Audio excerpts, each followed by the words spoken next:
hakuna zaidi ya Yesu. Yesu aliyetupa neema kwa watoto wa Mungu. Yesu aliyetuokoa. Yesu aliyetuponya. Yesu ni nguvu. Yesu ni uweza. Yesu ni mbingu. Yesu wa upendo. Yesu anayetuhurumia na yuko hapa Galilaya. Hayuko mbali, yuko hapa Galilaya. Yuko na wema wake, yuko na uweza wake. Piga mwelegee tena kwa Yesu. Haleluya. Jamani, haleluya. Yesu ni mzuri.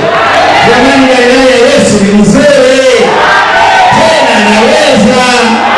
Tena anatupenda. Tena yuko Galilaya. Leo naenda kutuhudumia.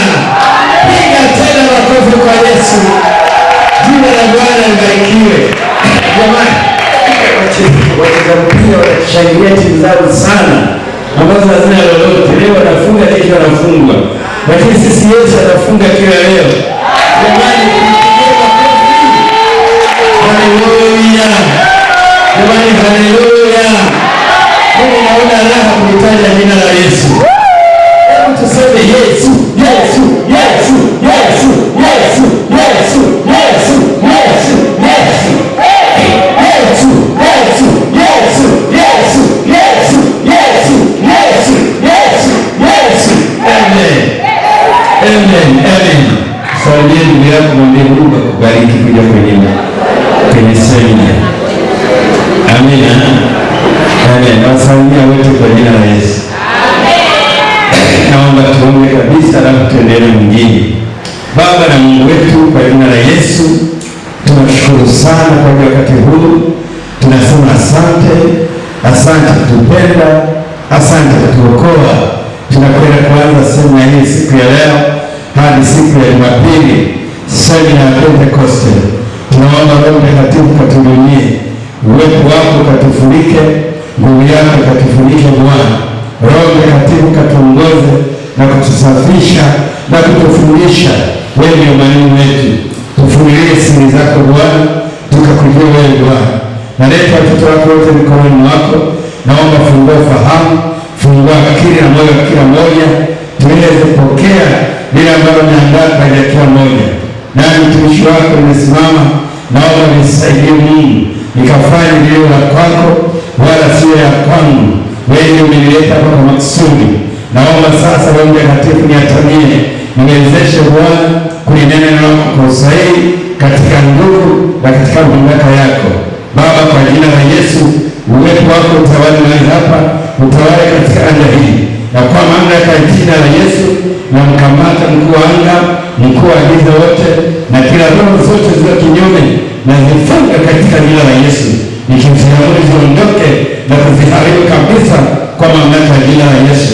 Utawala wa Kristo Yesu ndio Bwana, utawale mahali hapa katika jina la Yesu. Baba, tunashukuru kwa yote katika jina la Yesu. Naomba na shukuru. Wote tuseme amen. Amen. Naweza kukaa wakati huu. Jina la Bwana libarikiwe sana. Mimi sio mgeni hapa. Amina. Wangapi walishaniona hapa Galilaya? Wachache. Nishakuja nikahubiri mkutano hapa. Pita, nishamaliza shule. Pita tukaonana kule hii, Mungu akubariki. Lakini nishapita. Nishasoda. Niko naye kule hii. Lakini nishahubiri hapa kwa rafiki yangu, ndugu yangu Kangalala. Tulikuwa na mkutano pale miaka kidogo ilipita, na nikaja nikahudumu hapo ndani. Mwakumbuka? Amen. Na nawapenda. Nashukuru sana Mungu kwa neema yake alinipa. Naitwa Mchungaji Mbele Mato. Nilikuwa mwinjilisti wa muda mrefu, lakini miaka miwili iliyopita nimeanza pia kuchunga kanisa. Niko pale Kifuru Site. Kifuru Site nafikiri inaendelea huko Mwangawi karibu na nini. Ni karibu na Kinyerezi. Kutoka barabara mawili kama unaenda Kinyerezi, hapo katikati kuna mji mkubwa unakuja unaitwa Kifuru Site. Amina. Amina. Amina.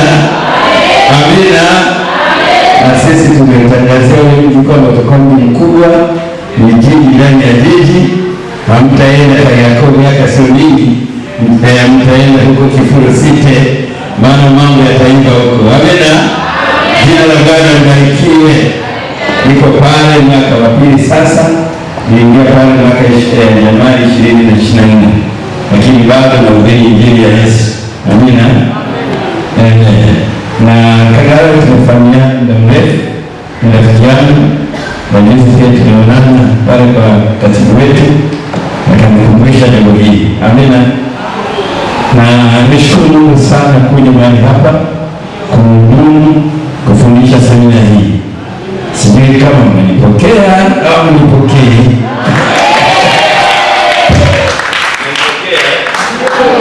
Amen. Ninakuja na neno la Bwana, siji na maneno yangu. Amina. Wewe tayari kupokea neno la Mungu.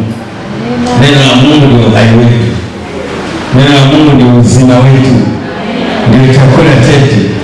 Siku moja Yesu akawaambia mambo magumu na wanafunzi, asiyekula mwili wangu na kunywa damu yangu huyo basi. Na jamaa akasema, huyu mtu gani huyu? Anataka tule mwili wake. Wengi wakaondoka. Jina la Bwana libarikiwe. Kumbe mwili wake ni neno lake, ni yeye mwenyewe. Haleluya. Neno la Mungu ni zuri. Neno la Mungu ndiye linatufikisha mbinguni. Wewe ambao unataka kufika mbinguni, chakula chako kiwe neno la Mungu. Ujisikie vizuri kulipenda neno la Mungu. Ujisikie vizuri na ufanye juhudi kulitafuta neno la Mungu. Maana huko ndiko kuna siri zote. Siri zote za Mungu ameficha huko ndani. Sisi watu wa Agano la Kale tuna neema. Wenzetu wa Agano Jipya tuna neema. Wenzetu wa Agano la Kale hii neema hawakuwa nayo, kwa sababu wao hawakuwa na Biblia kama hii. Walikuwa wanategemea nabii, Mungu amemwambia nini, wanakwenda kusikiliza. Lakini sisi kila kitu ambacho tunataka kumjua Mungu wetu tayari ameshasummarize. Yaani ukitaka kila leo utakuwa unazungumza na Mungu. Jina la Bwana libarikiwe. Unapolisema neno lako unazungumza na Mungu. Amina. Sisi tuna raha. Ndio maana Agano Jipya ni bora zaidi ya Agano la Kale. Ingawa yote yana maana. Amina. Jina la Bwana libarikiwe sana. Tuna semina ya Pentekoste. Na ndio tunakwenda kuanza siku ya leo, kesho mpaka Ijumaa. Jumamosi tutapumzika, lakini tutaendelea nayo siku ya Jumapili tunapohitimisha. Na tutakuwa na vipindi viwili kila wakati, kila siku nitafundisha, ila mwishoni pia tutakuwa na maombezi kumwomba Mungu.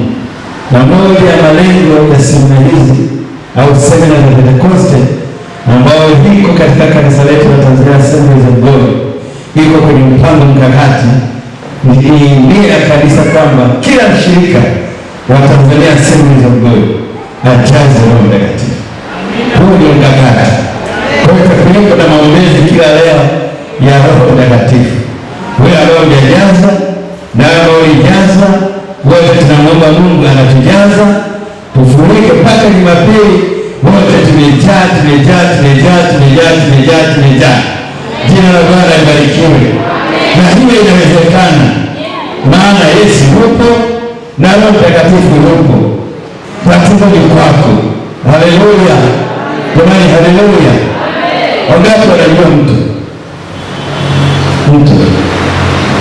ngapi wanajua mtu? Sinajua mtu, sinatirika. Kule zamani wengine, sisi huku Dar es Salaam tuna maji ya bomba, lakini kule watu walikuwa wanakwenda mtoni kuchota maji. Kwa hiyo mkienda mtoni kuchota maji, mnaweza kwenda na vyombo vya aina mbalimbali. Mmoja anaweza kupenda mingoni kubwa, mwingine kadogo kadogo, mwingine ambaye shingo inauma anaweza kabeba kachombo tu kubeba kwenye mkono. Lakini akiwa mdogo mdogo, mwingine anaweza kabeba kachupa ile. Sawa?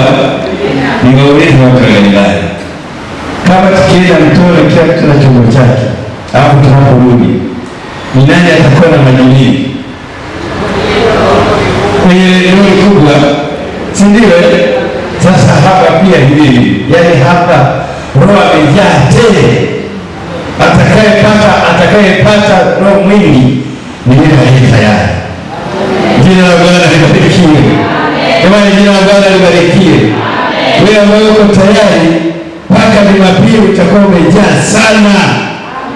Utakuwa umejaa sana na umefurika sana, na hayo ndio mapenzi ya Mungu aliye hai.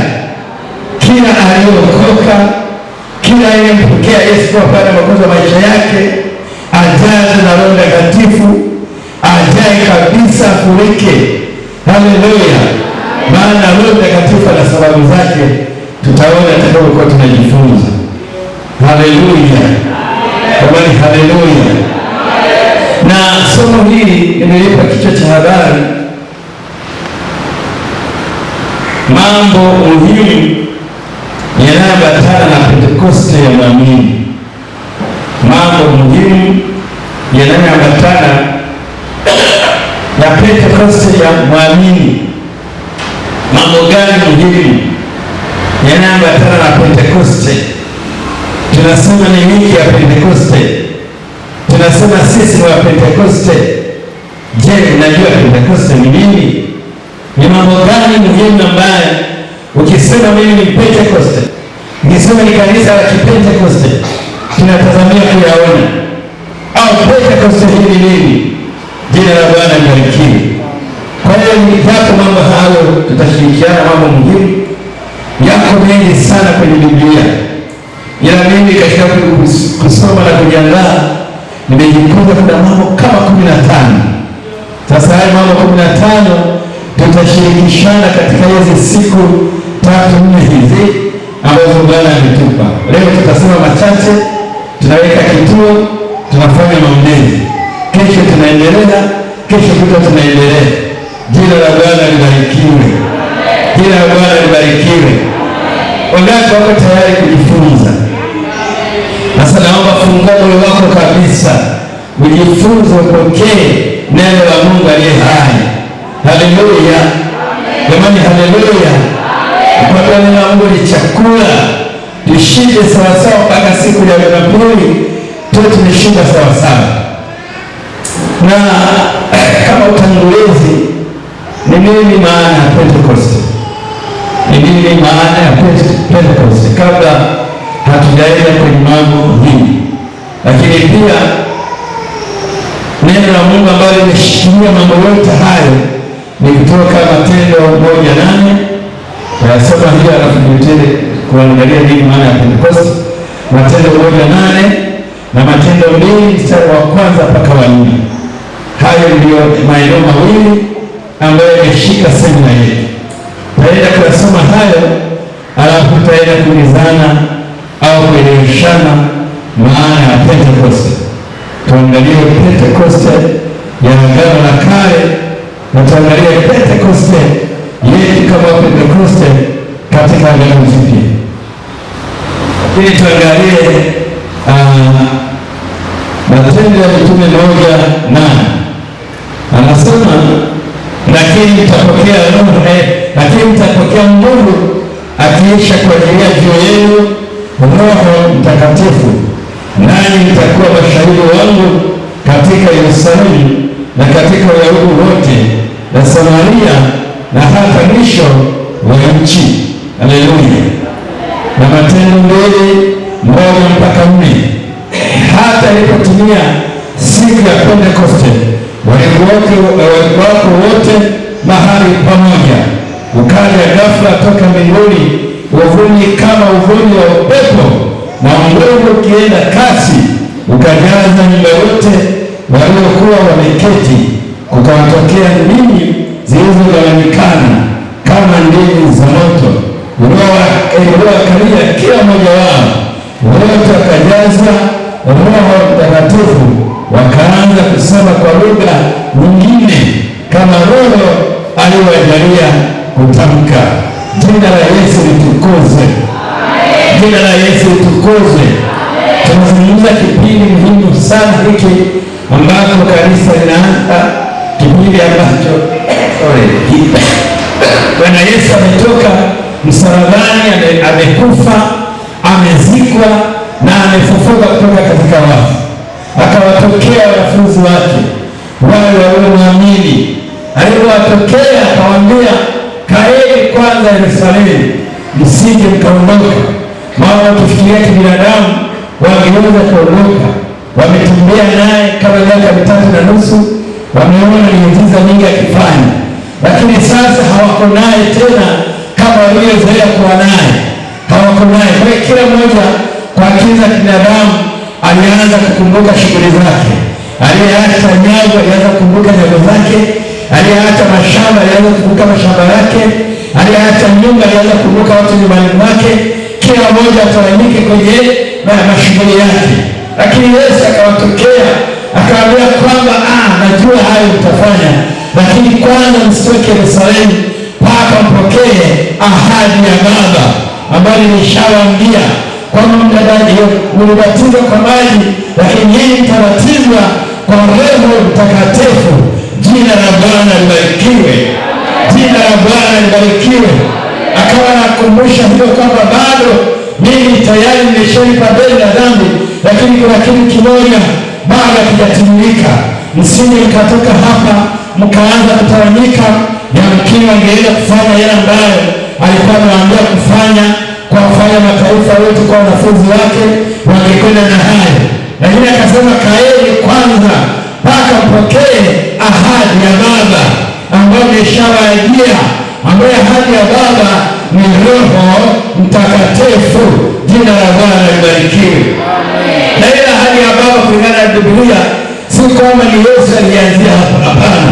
Alianza kulisema Mungu zamani na nabii Yoeli. Tusoma Yoeli 2:28-30 utaona habari zake. Na alizungumza kama miaka 700 kabla ya Yesu akiwa tena alizatendeka, kwamba siku za mwisho ninaenda kufanya kitu cha tofauti.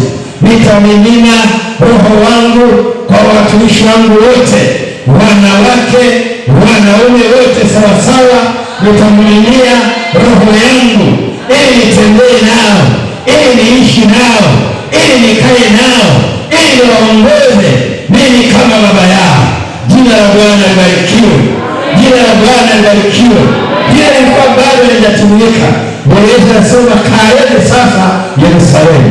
Sasa 1:8 tunapozungumza Yesu karibu sasa anaondoka sasa apae kurudi kwa Baba, ndiye anawaambia, lakini mtapokea nini? Nguvu. Jina la Bwana libarikiwe. Tungesoma maneno ambayo kabla ya hapo wao walianza kuuliza, je, wakati huu utatushia ufalme? Wao akili zao zilikuwa zimejaa kwamba tunahitaji ufalme, maana walitawaliwa na Warumi, wamechoka kutawaliwa na Warumi, wanataka ufalme wao kama walivyokuwa kina Daudi, kama walivyokuwa wafalme wengine walivyopita. Leo wanatawaliwa na Warumi, wageni ndio na watawala. Hiyo hali walikuwa wanaitaka, walikuwa wanasubiri kwamba huyu Kristo sasa atatuletea ufalme wetu. Akasema, hapana, sio hayo Bwana, lakini kumbukeni, lakini mtapokea nini? Nguvu, akiisha kwa ajili yenu Roho Mtakatifu. Jina la Bwana libarikiwe. Kwa maana jina la Bwana libarikiwe. Nawe utapokea nguvu akiisha kujia Roho Mtakatifu. Na hiyo nguvu sio nguvu ya uganga, hapana, ni nguvu ya Mungu, nguvu ya kiroho inayoweza kufanya mambo makubwa ambayo wanadamu hawezi. Ya nguvu ya Mungu inaweza kutenda, inaweza kutenda maajabu sana. Kila palipo na nguvu ya Mungu yote inawezekana. Jina la Bwana libarikiwe. Kama jina la Bwana libarikiwe. Haya ndio kusudi la Mungu, kwamba kila mtoto wake atembee na nguvu yake, atembee na uweza wake, afunikwe na nguvu za Mungu, akae na uweza wa Mungu uwe ndani yake. Na hiyo uweza wa Mungu au nguvu ya Mungu hautaipata mpaka umempokea huyo Roho Mtakatifu. Haleluya! Jamani, haleluya! Ndio maana hata zamani wale waliokuwa na Roho Mtakatifu walifanya mambo ya ajabu. Tunamuona mtu kama Samson, alikuwa na nguvu za ajabu, anafanya vitu vya ajabu, anachukua mbweha kama 300 anawafunga mikia, alafu anawapeleka kwenye mashamba ya ngano ya Wafilisti. Jambo la ajabu sana. Wewe unaweza kamata mbweha hata paka tu wewe. Sebe. Wewe shika paka wale wafunge mikono unaweza. Lakini yeye anakamata kama yale alikuwa anapiga yale alikuwa na nguvu za ajabu zile. Hizo zilikuwa nguvu za kawaida. Alikuwa mnadhiriwa Bwana. Mnadhiriwa Bwana nini? Manake uwezo wa Mungu ulikuwa juu yake. Haleluya. Jamani, haleluya.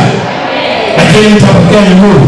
Na neno lingine ambalo pia nimesema ni msingi wa semina yetu, tumeona pale Matendo 1:2-4, siku ambayo ahadi ya Mungu inashuka sasa.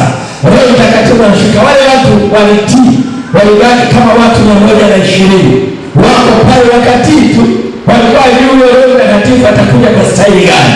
Ndio maana anasema mtampokea Roho Mtakatifu. Hawajajua anakujaje, sijui tutamuona, sijui atakuja kama huyo pia. Walikuwa waelewi, lakini wakamtii Mungu, wakakaa pale pale, na mkini walikuwa wanakumbushana, wanaendelea kukumbushana mambo aliyotenda Yesu, maana walitembea naye. Lakini siku ikafika, siku ya Pentekoste. Jina la Bwana libarikiwe. Amen. Hii siku ya Pentekoste ilikuwepo. Ni moja ya sikukuu ambazo Mungu alikuwa amewaambia wana wa Israeli wawe nazo sikukuu kubwa sana. Zilikuwa kama sikukuu 3 hivi. Moja ni sikukuu ile ambayo ya Pasaka. Walikuwa wanakumbuka siku ambayo Mungu alitoa kwenye utumwa kule katika nyumba ya Misri, ambapo alikaa kama miaka 400, kama karne 4 hivi kwenye utumwa. Mungu akawatoa kwa mkono wa Musa, akawatoa wote, akawaambia ile sikukuu vizazi hata vizazi. Akamwambia hata siku ya leo, hata mwaka huu bado Wayahudi wanasherehekea Pasaka, wanakumbuka muda ambao kwamba sina siku ambayo Mungu wa baba zetu aliwatoa Misri kwenye utumwa. Jina la Bwana libarikiwe. Jamani, jina la Bwana libarikiwe. Niko siku ya vibanda, na moja siku nyingine kubwa ilikuwa ni siku ya Pentekoste, siku ya mavuno, kumshukuru Mungu. Kwa hiyo watu walikuwa wanakaa, walikuwa wanakuja Yerusalemu kumfanyia Bwana sikukuu, wanakuja na mavuno yao, wakimshukuru Yesu, wakimshukuru Mungu. Wote wamekuja kwamba yuko Mungu anayetufanikisha, yuko Mungu anayetupa mvua wakati wa mvua, yuko Mungu anayetupa mazao, anatupa chakula, anatuangalia. Ilikuwa ni siku ya shukrani, siku ya mavuno, kwamba haya mavuno tulionayo sio kwa akili zetu, sio kwa nguvu zetu, bali ni Mungu wa baba zetu ametupa. Jina la Bwana libarikiwe. Jina la Bwana libarikiwe. Lakini wakati huo ndio zawadi, ahadi ya Baba ikatimilika. Roho Mtakatifu akashuka siku hiyo. Walikuwa waelewi, wakashangaa, likafanyika vitu ambavyo hawajawahi kuviona, wakajazwa Roho Mtakatifu. Haleluya. Jamani, haleluya. Tunaitwa Pentekoste kwa sababu ya hiyo, kwa sababu na sisi tunaamini ujazo wa Roho Mtakatifu. Haleluya. Jamani, haleluya. Ndio maana tunaita nini? Wa Pentekoste. Tunaamini ujazo wa Roho Mtakatifu na ahadi ya Mungu kumjaza kila ambaye amemwamini Yesu kuwa Bwana na Mwokozi wa maisha yake. Haijalishi historia yako, haijalishi umri wako, haijalishi uko nani, umemwamini Yesu kuwa Bwana na Mwokozi wa maisha yako, wewe unastahili kupokea zawadi ya Mungu, hii zawadi nzuri ya Roho Mtakatifu. Haleluya. Haleluya. Na moja ya ishara kwamba umepokea Roho Mtakatifu, unanena kwa lugha mpya ambayo hujawahi kujifunza.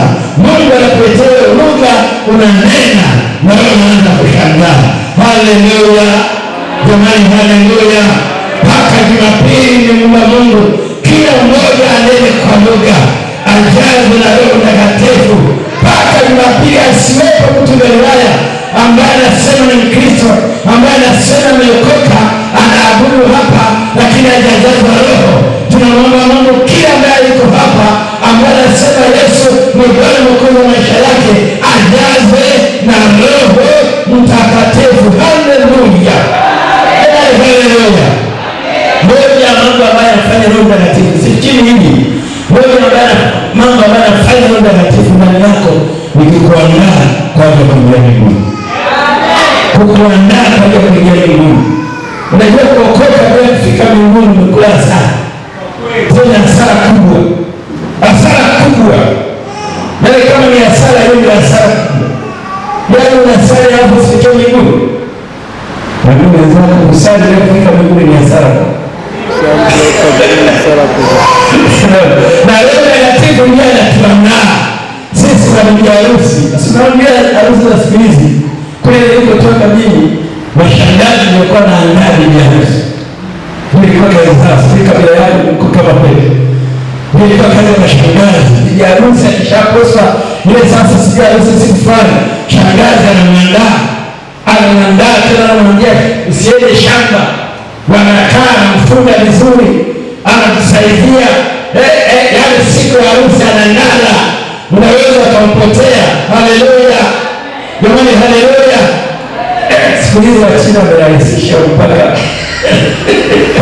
Wachina wamerahisisha, lakini wakati na unaweza kumpotea Wachina nao bwana, mambo mengine tusiwaruhusu sana. Jina la Bwana libarikiwe, jina la Bwana libarikiwe. Lakini shangazi alikuwa anaandaa siku ile anang'ara. Ndivyo hivyo Roho Mtakatifu anatuandaa sisi na bibi harusi. Bwana harusi ni mmoja tu, ni Yesu Kristo ndiye bwana harusi, wengine wote ni bibi harusi. Tunaandaliwa jamani, tunaandaliwa kwa harusi kubwa, harusi ya Mwana-Kondoo. Tunaandaliwa Yesu atakapokuja akute tuko tayari tuweze kuingia mbingu.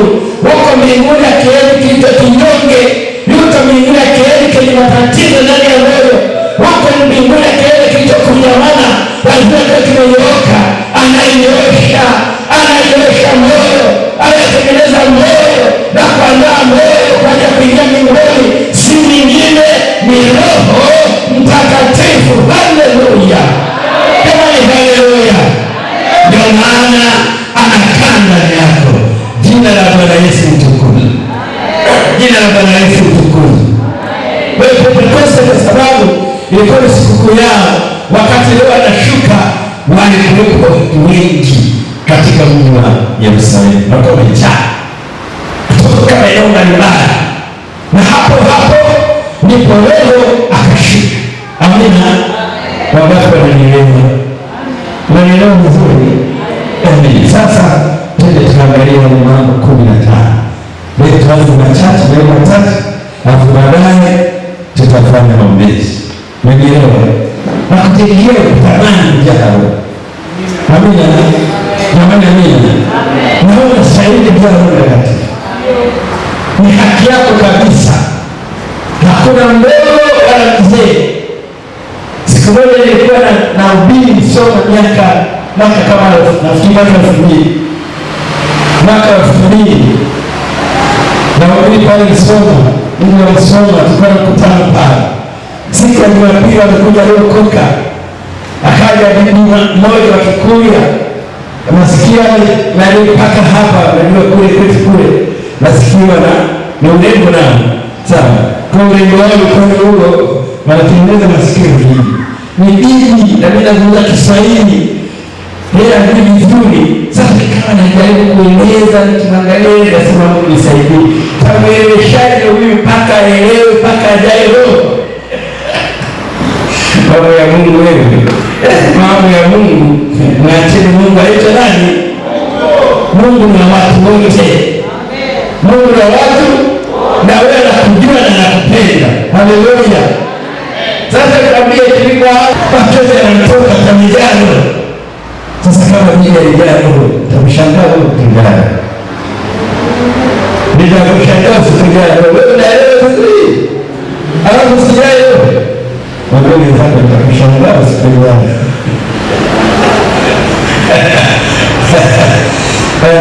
Jina la Bwana libarikiwe. Kwa hiyo mambo 15. Jambo la kwanza ambalo tunalikuta ni ujio wa Roho Mtakatifu na nguvu ya Mungu kwa waumini. Ujio wa Roho Mtakatifu na nguvu ya Mungu kwa waumini. Hilo ni la kwanza. Ujio wa nani? Wa Roho Mtakatifu, sawa, na nguvu ya nani? Ya Mungu kwa waumini. Unapomsema Roho Mtakatifu anaambatana na nguvu ya Mungu. Anaambatana na nini? Na nguvu ya Mungu. Alipo Roho Mtakatifu kuna nguvu ya Mungu. Amina. Na tumeona katika Matendo ya Mitume 2:1 hapa kanisa. Nimesoma nasema ukaja ghafla toka mbinguni uvumi kama uvumi wa upepo wa nguvu ukienda kasi ukaijaza nyumba yote waliokuwa wameketi au watu 120. Kukawatokea nini? Ndimi zilizogawanyikana kama ndimi za moto uliokalia kila mmoja wao. Kila mmoja wao wote waliokuwa wameamini Yesu, wote waliotajwa kwenye Biblia na ambao hawajatajwa, lakini kwamba wamemwamini nani? Yesu kwa Bwana Mwokozi wa maisha yao, na wako mle ndani wamekaa wanamsifu Bwana. Siku alikuwa anaongea nini? Akaja upepo tuvumi, washangaa. Hizo ndizo ambazo zikawakalia anza kunena maneno yako ya juu, tukwambia kwamba tafasiri na wewe ukashindwa ujue kwamba ni maneno gani, na akifanya unaweza kuzungumza na wewe mwenyewe nafikiri sijui naongea Kichina au lugha gani, unaweza kaongea lugha za malaika au lugha za wanadamu, lakini ni lugha nyingine ambayo hujawahi kujifunza. Kwa ni nani? Ni Roho Mtakatifu. Haleluya. Unajua Mungu ndio chanzo cha lugha zote, ndio chanzo cha Kihaya, ndio chanzo cha Kiha, ndio chanzo cha Kisukuma, ndio mwanzo wa lugha zote. Lugha zote zimetoka kwake. Haleluya jamani, haleluya. Kwa hiyo anaweza akakupa lugha yoyote. Haleluya, haleluya. Ukisoma kitabu cha Wakorintho wa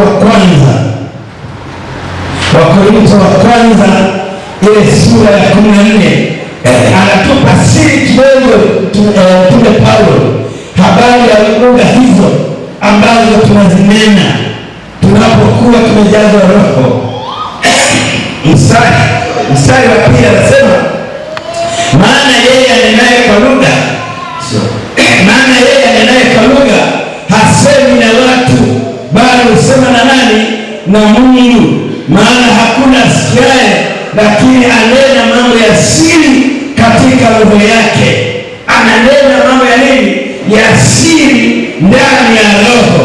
Hakuna anayesikia, kwa maana kwamba hakuna anayeelewa. Mnaweza, ndio Kiswahili chetu sio? Nakwambia usikii. Na sio kwamba usikii maneno unasikia lakini uelewi. Usindio tunasema nini? Sawa? Maana yake uelewi. Jina la Bwana libarikiwe. Unanena lakini unapokuwa neno hayo unanena mambo ya siri. Unaanza kusema ribashai, baiko ribakaya dorama, zegoni masheke maramai, jamaramo shirebakando marama, jara makai shora mamandoya, zilele mamandoya makai soriba, ramasheke jabanda, bole mamakoli maranda na mashai, niko sedele marando ramashende mama, zekeli marida ramakai kotere mamandoya, ramasheke yakanda rama. Haleluya. Ukiniambia nimesema nini, ukiniuliza sijui, lakini Mungu anajua. Haleluya. Baba, kama hapa kuna mtu mwenye karama ya kutafasiri nini lugha, kama ukiona hiyo, hebu simama niambie nimesimama. Kama unanielewa hivi. Wapo Mungu anatoa, sawa? Lakini hapa anakufundisha, ndio maana anafanya hivi. Jina la Bwana libarikiwe. Unasema mambo ya siri. Kiingereza inatuambia kwamba unajijenga nafsi yako unapofanya hivi unajijenga nafsi yako. Unaposema mambo ya siri, mambo ambayo yamo ndani ya roho yako, kuna mambo ambayo hujui. Kumbuka siku moja, miaka mingi imepita, nilikuwa na mtoto wangu nampeleka nursery school. Pale nilikuwa ninafundisha mtoto pale. Wakati nampeleka, baada ya kufikisha, nikaondoka, nilikuwa na mkutano mjini. Nikawa najua kwamba mpaka ule atoke tutakuwa nimerudi. Kikao kirefu, nikashinda kurudi kwa wakati. Nikiwa kule kwenye kikao, na sikuwa nimefanya mpango yote kuchukuliwa.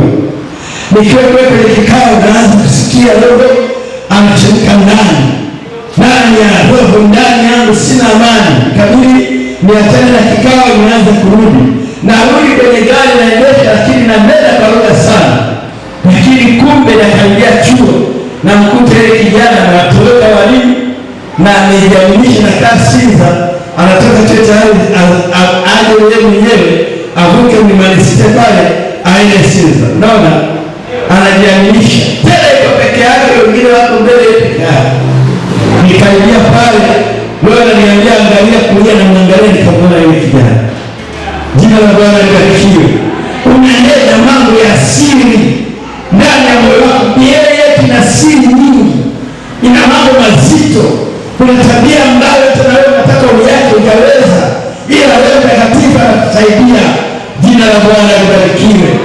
Hebu soma Efeso 3 mstari wa 14 mpaka 15. Soma Efeso 3. Habari ya Roho, ujio wa Roho Mtakatifu unaambatana na Pentekoste. Haleluya.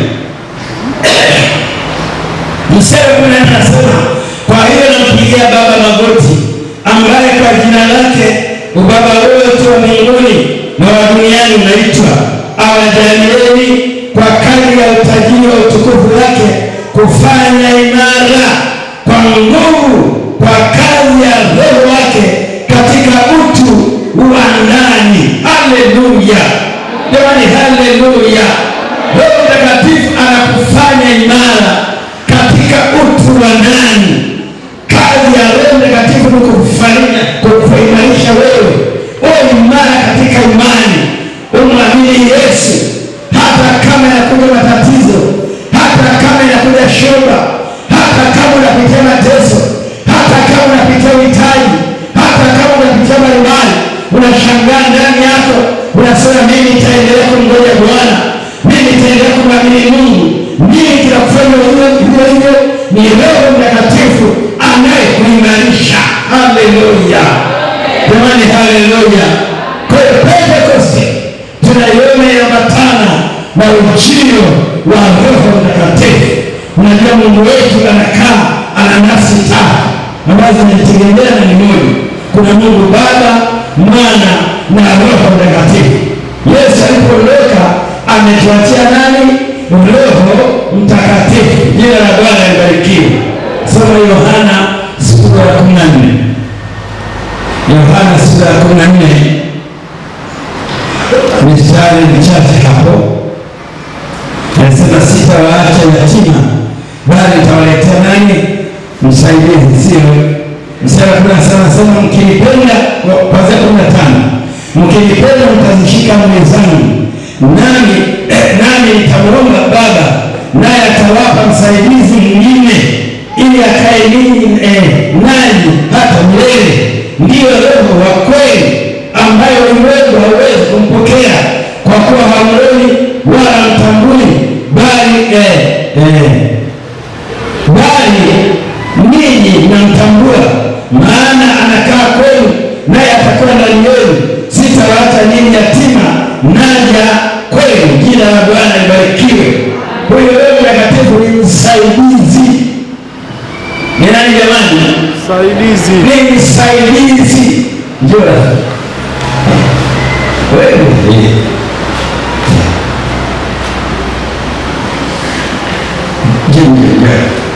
Na mbona huyu unaita mwana dada mtoto mzuri sana. Takwa leo usaidizi ni dada mtoto mzuri. Sasa dada kaa hapo. Niangalie. tufanye, tukikwambia kufanya kufanya. Sawa, uko tayari? Ndio. Yuko tayari kufanya. Sawa? Takamwambia afanye, afanye. Anasema yuko tayari, moyo wake uko tayari. Sasa sikia. Utakuja hapa. Bwana. Simama. Hapo utasimama kama nilivyosimama.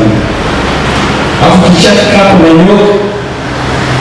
Ukishanyoka mkono wa kushoto bila kuangalia, unaangalia mkono wa kushoto unakuja unashika,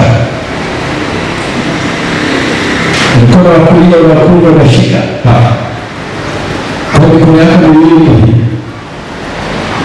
Naelewa. Baada ya hapo unaelewa? Ndio. Anaelewa. Baada ya hapo ndani unanyanyuka bila kugusa, bila kukunja mguu, unanyanyuka alafu ukaya. Umeelewa? Ndio. Ameelewa. Amefanyaje? Ameelewa.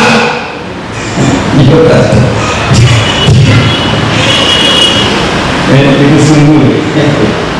Ameelewa. Shikilia. Sasa fara ameanza kufanya anafanya. Umeona? Amejaribu. Yaani katika moyo wa ndani kabisa anataka kufanya aliyoambiwa na mwalimu wa semina ya Pentekoste Tungalimato. Haleluya. Jamani, haleluya. Baada ni mtoto mzuri, ni mtiifu, lakini ile zoezi hana nguvu za kutosha kuweza kulifanya. Amina. Jamani, amina. Amina. Mshike dada, mnyenyuke.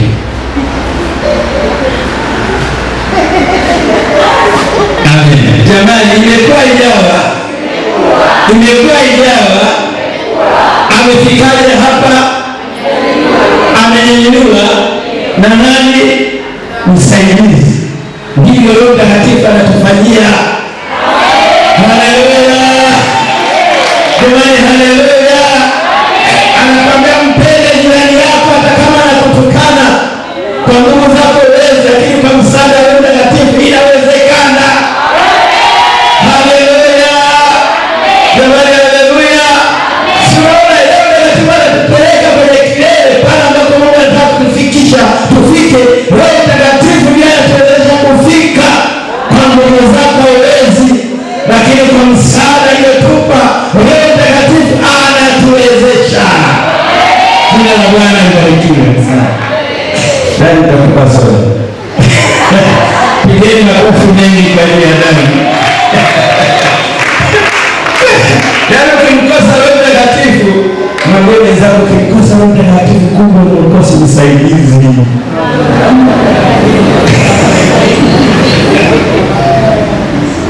Jina la Bwana libarikiwe.